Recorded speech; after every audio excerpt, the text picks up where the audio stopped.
Hey guys, and welcome to a showdown featuring the legendary Consul of Rome and the mighty the Central Scrutinizer, as the High Elves do come toe-to-toe up against the Beastmen on Troll Country. And if you guys have seen any of my live streams, I'm a huge fan of Troll Country. We normally use it to kick it off because it makes real blood and thunder affairs, and there's not going to be too much messing around from this High Elf build. It's pretty aggressive, but yes guys, it is indeed time to see the mighty foot Tyrion. I know that's why you're all here. So Tyrion is a lord that doesn't get often picked, and he's certainly not bad. It's just the fact a lot of other High Elf characters bring a lot more to the table in the form of Teclis, Ariel, and all that kind of other stuff. But I personally quite like him, and I think he's a bit of a badass. So he's going to be coming in with Sunfan. Of course, he has to have all his buffs, Stand Your Ground, Heart of Avalon, which unfortunately rarely gets procced because he normally runs away by that point. But still, he's going to be on the ground, escorted here by a mighty noble who's going to be able to protect him. That anti-large could come in relatively key as well if any big monsters do try to swoop in and take down Tyrion. As for the rest of the build, we have Silver and Guard dotted along the front line. Pretty good in this matchup. They should be able to beat most of the light tier infantry from the Beastmen and do pretty decent work as well up against the big scary monsters.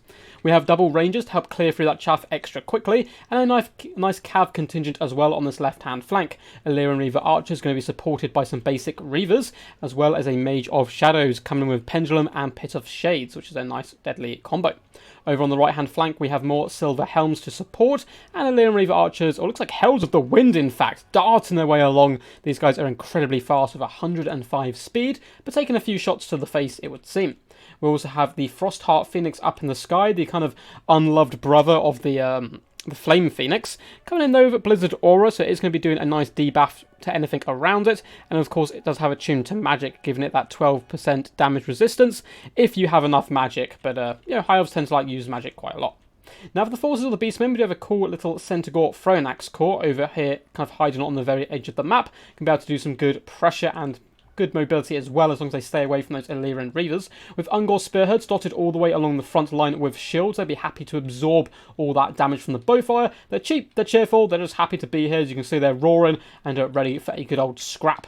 In the secondary line, we do have Ungor Raiders. Now, these guys are very cost-effective because they are disgustingly cheap, work in the same way as Peasant Bowmen, and it's more of a quantity over quality effect with their shooting, but they can certainly do some okay damage over the course of a long battle. In the back lines, we do have a ton of the Piggies, the Razor Gore Herds, 1, 2, 3, 4 units to be precise. These guys have very good mass, and especially if the new changes to mass, they can pin in troops very effectively, have good AP all round. If you get enough of these boys surrounding a dragon, they will drag it down. Also good answer to enemy cavalry, and can just do some good shock charges on the cycle.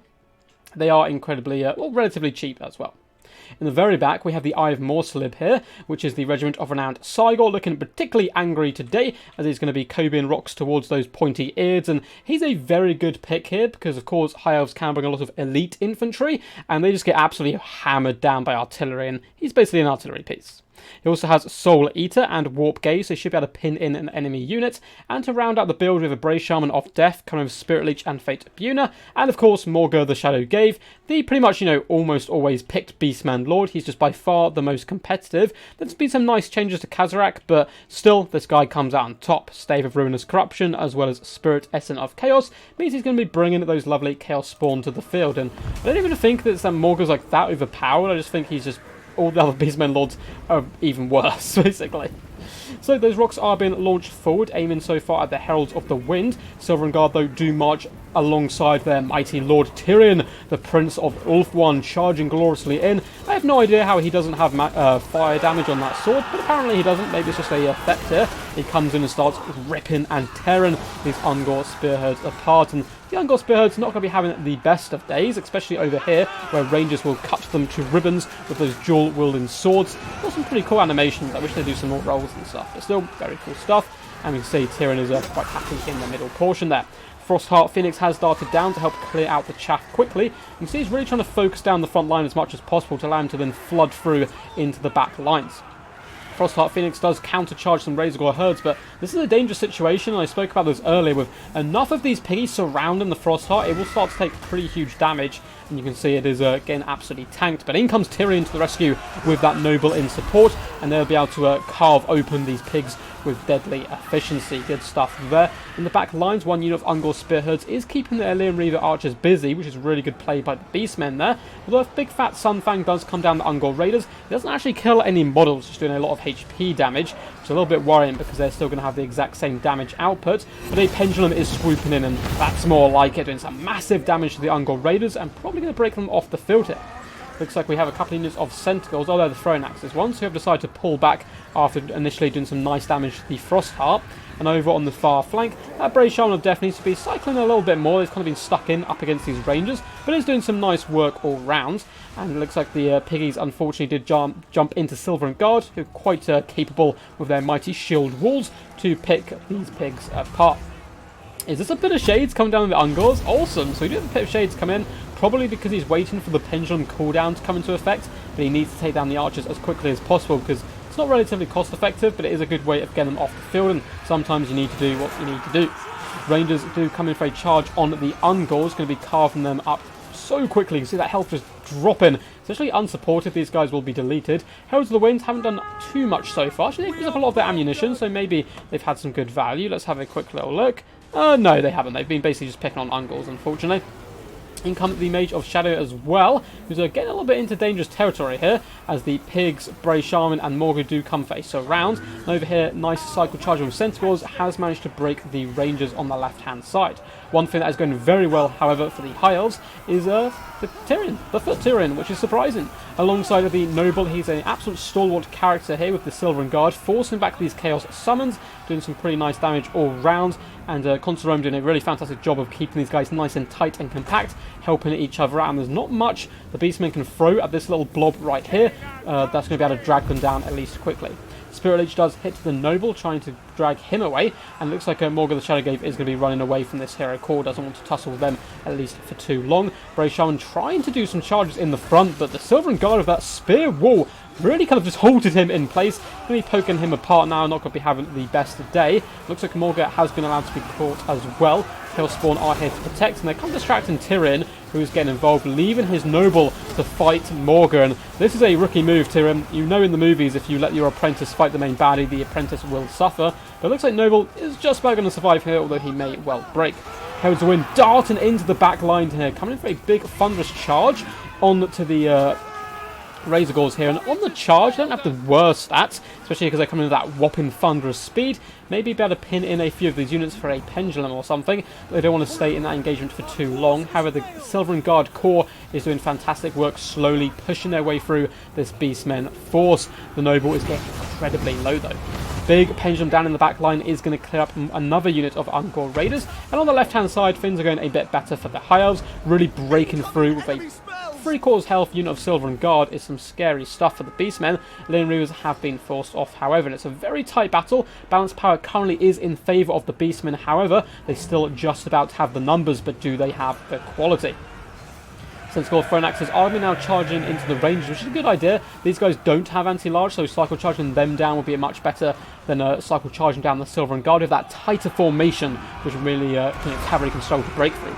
Huge rock coming in though, slaying about 5 elves and 1 pig in one rock. Very impressive stuff. The Mage of Shadows has managed to dart into the back line now, trying her best to shut down the Sentinels with Throne Axes, but they could probably turn and just charge her and break her off the field. However, Silver and Guard now have managed to push into the back lines onto the Eye of Porslip, who's done very well for himself. Up to 72 kills, but it's nearly out of ammunition. The Beastmen really have been pushed right into the corner of the map. If you look at the mini-map at the top right, the entire battle is taking place in a tiny portion. Tyrion with a standard ground props is just mad walking after Morga here. He doesn't need to run until he gets right to the end there.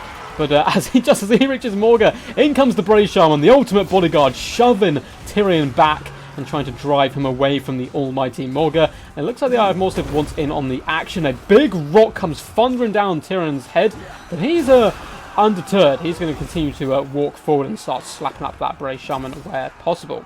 Ellyrian Reaver archers have darted into combat, getting a lovely surround on Ungor Raiders. These Throne Axes need to charge in here and help to support. Morga, though, is not doing too bad. Big Sunfound once again comes down, doing some okay HP damage, but not forcing any of these units off, which is unfortunate for the High Elves. However, a lot of the Beastmen forces have started to break, and having the battle pushed so dangerously close to the board edge is really going to favour the High Elves as they have a bit better leadership. Brave Shaman as well is done for there, no rallying for him, and that's what I was talking about. If he's in the middle of the battlefield here, he probably would have enough time to come back, although it looks like Elven Reaver archers were in hot pursuit, and they're considering charging into the Centaurs with thrown axes, and it's an uphill charge, and the Centaurs come charging back down, sending some of those Elves flying into the snow. But again, Elves have pretty good stats all round. Rangers rushing over to support as well as Silver and Guard will allow them to drag down the Centaurs. Tyrion has been an absolute boss here, combined with the Silver and Guard, managing to drag down the Eye of Morslib, who is now running for the field. I would disengage one unit of Reavers and chase him off. You definitely don't want him coming back, especially with a little bit of ammunition left. He can certainly do some good damage to the rest of this build. Over here, Morga is struggling up against Silver and Guard. He, of course, does have poison attack, so he will be lowering all of these stats, but he doesn't want to be surrounded for too long. He is down to just about half health, but he's got regeneration and he can fight for a considerable amount of time. Looks like the Elven Reavers are considering chasing off the Eye of Morslib, but also considering darting back into these Centaurs. Tyrion as well, just going for a little bit of a light jog here. Up to 32 kills, so he's been pretty impressive. It looks like a lot of the High Elf forces are going to be falling back as well, trying to stay as compact together as possible, which Consul Rome's done a really good job of so far. Rangers have now looped up and around past Morga here, and they're going to be charging into the Ungol Raiders and will easily be able to finish off that support, so they can't fire into any of the key targets here. Tyrion is trying his best. He's pumping those little elvish legs to try and keep up with the mighty Eye of Morslib, but he simply cannot do it. And on his steed, he is very, very fast, so that is, of course, one benefit. But at the moment, he's doing a good job hiding amongst all his infantry. And now he's waddling over to Morga, and because the Beastmen have been trying to fall back more and more, Morga is now a little bit isolated here. Doesn't want to duel Tyrion one-on-one.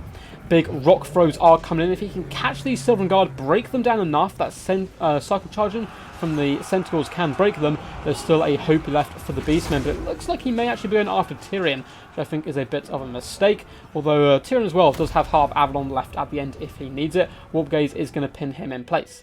In the distance, Rangers are, as expected, clean up those Ungol Raiders pretty easily, and it's still an incredibly close fight. I think High Elves are certainly in the ascendancy.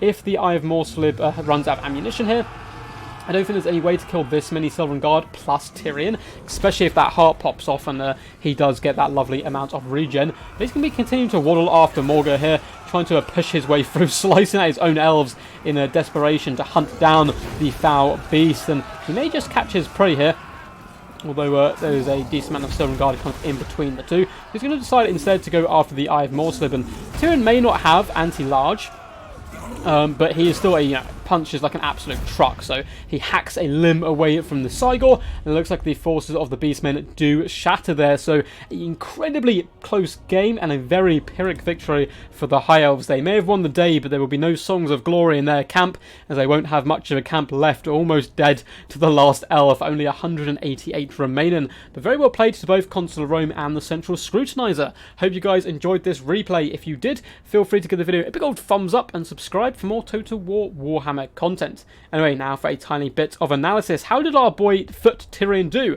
Very well, up to 2.3k damage value and over 11,000 damage dealt. Only 32 kills, which isn't crazy, but did a lot of burst damage with those fire kind of tear attacks he does with the Sunfang, and also getting in there doing some big damage at that end game to the Eye of Morslib, and hunting down Morga, putting good pressure on him, and him combined with his Silver and Guard was such a tight, horrible formation to attack. You can't chuck in the Razor Gauds because the Silver and Guard will beat you down. You try to swarm them with infantry, and Tyrion's there just cleaning up shop as well. So very scary stuff, and I think that Tyrion works particularly well in this build. Now, overall, he's still probably better on his horse, simply because of how fast he is. He can dart around the battlefield and get onto key targets very quickly. But the advantage of being on foot is he can hide amongst his own troops. He's not the one anymore getting pinned in and surrounded. He is sitting on the ground. Come at me, bro. Try and snipe me if you wish, and if you try to, you will suffer the consequences.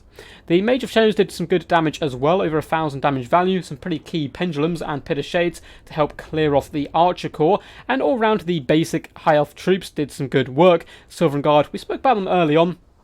how I think they're very good in this matchup because they're kind of a two-pronged unit. They can deal with almost all the infantry. Of course, Bestigors will tear them down. Interested to see how Goreherds do up against them, but they can also help poke down all the big monsters. And there was no one standout unit on this build. It all just worked relatively well, apart from, of course, the poor Frostheart Phoenix, who didn't exactly have a fantastic time. As for the Central Scrutinizer's build, it is very solid. I like the fact that he didn't go with mass summons, because I've seen mass summons so many times on the Beastmen. They did have, of course, the Chaos Spawn, but I don't blame him. Morga is kind of by far the best choice. Ungorherds didn't have the best day either, not getting much value or damage dealt, but that's kind of their job. They're there just to hold the enemy back and swarm them a little bit, while the arrows and other key targets really dish out the damage. And some of the Ungor Raiders did very well, others got picked off very early on, which was kind of down to good play by console if anything. And the Raider Herds as well didn't manage to get the best matchups, kind of having to charge into nasty shield walls and getting poked down, but the real saving grace of this build was the Eye of Morslip, up to over 2,000 damage value, nearly 9,000 damage dealt. 93 dead elves is good elves in the eyes of the Beastmen. Hey guys, until next time, peace, and as always, stay awesome.